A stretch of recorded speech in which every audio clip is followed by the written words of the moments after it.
Pinkie Pie watches paint dry by AbsoluteAnomynous. The room had been orange, and now it was not. Pinkie Pie couldn't wrap her head around it, how very, very easy it was to change the identity of a thing, simply by changing its color, whether it was willing to be changed or not. What had once been the orange room was soon to be the pink room. It was simply a matter of waiting for the paint to dry, and once it did, there would be no going back. Together, they had reached the point of no return, and once they crossed that threshold, nothing would ever be the same. There was nothing the walls could do about it either. They had no say in the matter, and she had been the one to do it to them. She had been the one to steal the room's very identity. After all, once upon a time, her loft at the Sugar Cube corner had been painted orange. It had been known as the Orange Room. Now, it was not. Soon, it was going to be pink, and then it would be the Pink Room, and all of her memories of the Orange Room would fade into obscurity with time. What had once been defined by its uniqueness was being assimilated, falling into place along with everything else. After all, everything she owned was pink, and soon the bedroom would be no different. What did that say about the fleetingness of the individual, when something as simple as a can of paint could change the very nature of a thing? When the mere color could change what a thing was at its very core? For a room that was no longer orange could no longer be called the Orange Room. The room would become something different entirely. Even if she painted over it once the pink had dried, in order to try and recapture the orange, she was quickly finding herself missing. It would never again be simply the Orange Room. Instead, it would forever be known as the room that had once been orange, and then was pink, and now was orange again. And Pinkie Pie didn't know if she'd be able to remember her name that long. Even the acronym TRTHOBOATWPANTWOA was too long for her liking, and she doubted whether even her sharp mind would be able to keep track of that many letters. She stood in the middle of the room, her coat and mane covered in the flecks of the stuff. Lying off to the side, abandoned and forgotten, there lay 2 empty cans of paint and a pair of brushes still coated in fresh paint. Her furniture had been covered in protective tarps before they had begun their task, but there had been nothing in place to protect the poor walls. Perhaps, Pinkie Pie mused, because the painting the walls had been the entire point of the exercise in the first place, rendering such tarps unnecessary and unhelpful. Pinkie took a step forward, hoof outstretched, and placed it gently against the closest wall. The paint was still damp, having not yet dried enough for it to be permanent. That meant that the Orange Room was in limbo. No longer orange, true, but not entirely pink either. That could still be changed, and that meant the choice was hers. Did she let fate run its course? Was it more merciful to end its transformation now, removing the paint while it was still wet, and hopefully easier to do so? Or would it be kinder to see the process through uninterrupted, and let her precious bedroom to become what it would eventually become? Pink, like everything else he possessed. Was it too late? Had the damage already been done? Was such a change irrevocable, seeping into the very nature of the walls themselves? Perhaps the walls no longer viewed themselves as orange walls.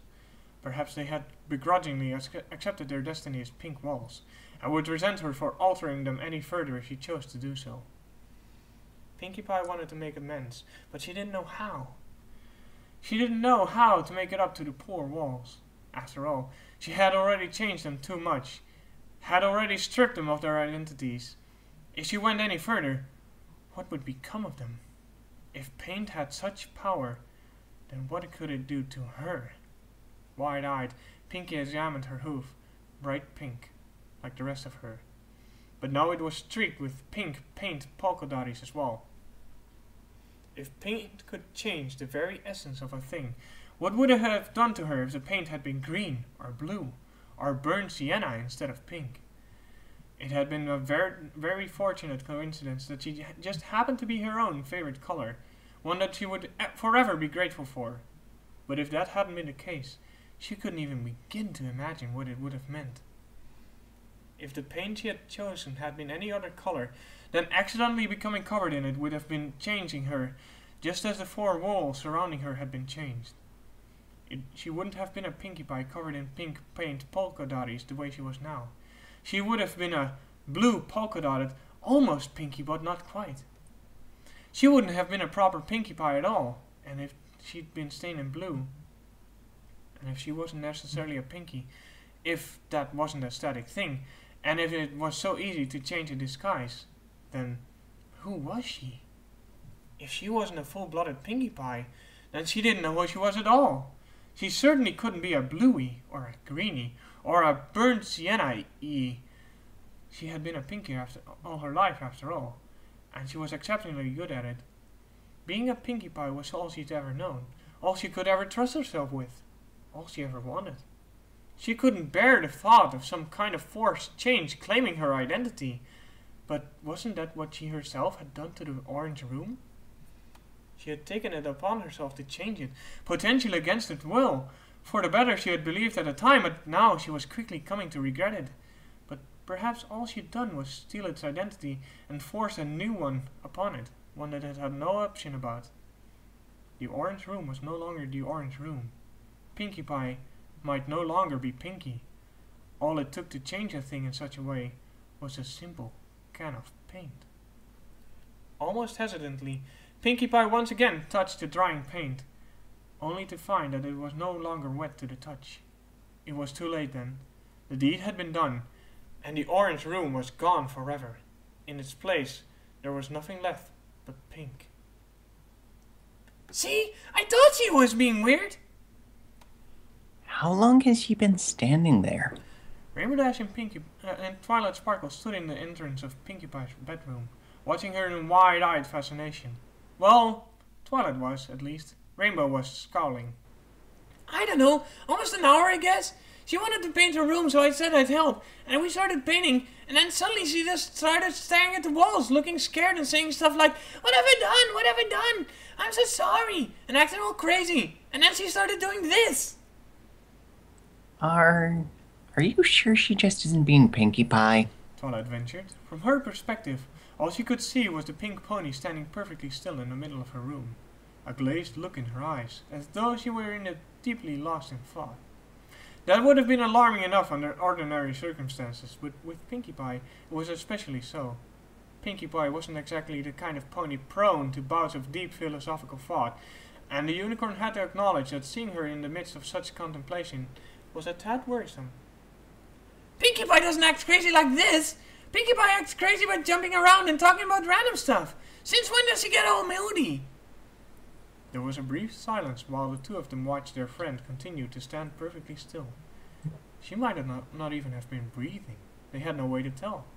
There was nothing in her stance to give it away, and from their position, they couldn't see whether her chest was falling or rising or not. She was like a statue.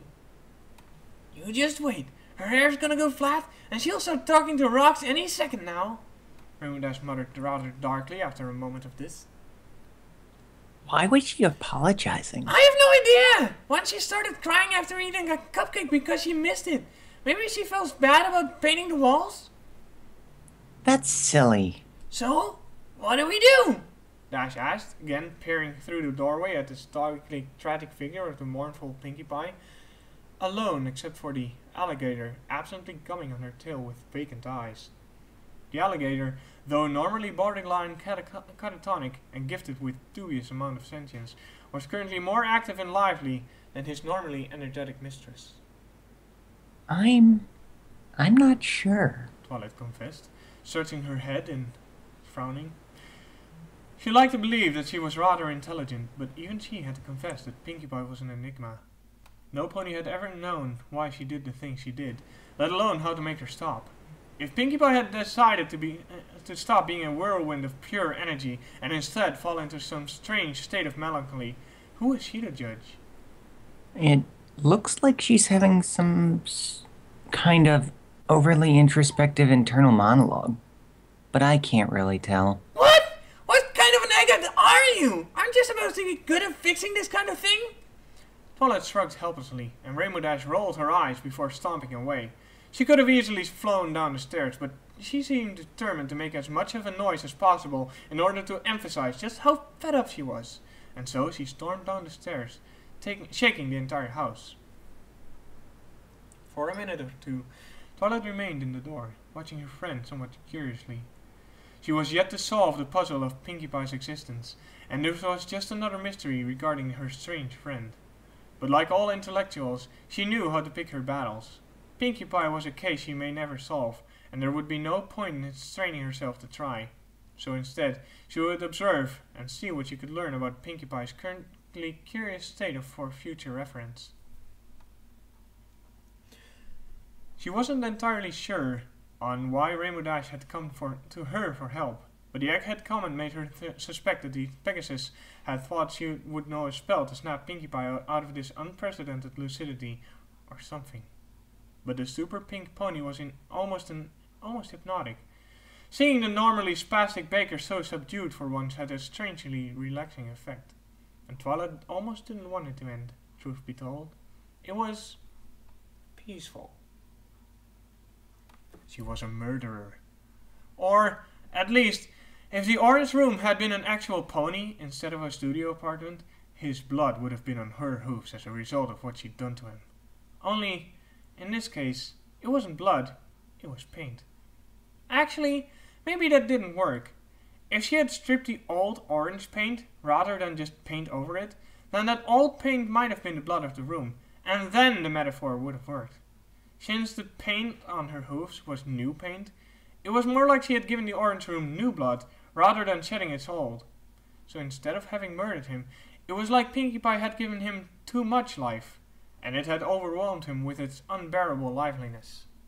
Yes, that was it. Rainbow Dash barrel rolled past Twilight Sparkle and into the freshly painted room, knocking aside Gummy the alligator so that she could shove a cupcake into Pinkie Pie's face. "Cupcake!" she said fiercely. "Look at the cupcake! Eat the cupcake!" For a moment, Pinkie Pie looked startled just to see Rainbow Dash there in front of her, a dazed look across her face. Then her eyes fell on the cupcake and grew wide. With a squeal of joy, she yanked it from the Pegasus, shoving it into her mouth, mmming in pleasure and licking her lips. "Wow! Thanks, Dashie!" she cried.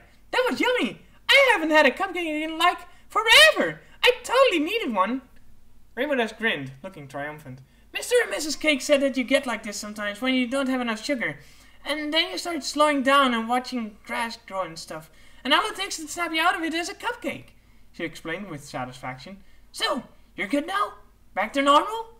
"Yeah-huh! Thanks again for the cupcake!" Pinkie Pie cried through a mouthful of pastry, beaming. "Red velvet is my favorite flavor right now! Oh my gosh, this is so good! You should eat one too! Oh, we should have a cupcake party!" "Yup, back to normal," Rainbow Dash declared, clapping a Pinkie Pie on the shoulder with a wing and steering her towards the door. "Come on, I think the pink paint fumes are getting to me too. Let's go make Tank and Gummy wrestle or something. Yay!" And so the two friends left, chatting comfortably as they watched past Twilight, as though they'd forgotten that the unicorn was ever there. With a sigh, Twilight Sparkle turned to follow them out. Maybe, Pinkie Pie thought, munching on the unexpected cupcake, maybe that's what life was all about in the end. Accepting loss and change and finding a way to work around it and move on. Maybe life was about not letting the tragedies bog you down and cause you to forget the little things that made life truly shine. Maybe life was about all those small pleasures, those tiny instances of joy, and not so much about the bad things. Maybe that was the secret to true happiness.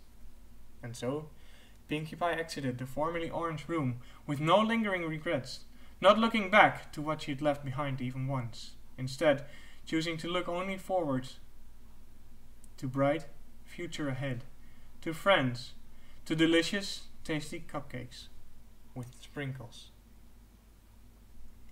Seeing the expression of the beatific enlightenment on Pinkie Pie's face, Rainbow Dash rolled her eyes and sighed. "You are so weird," she muttered. The end.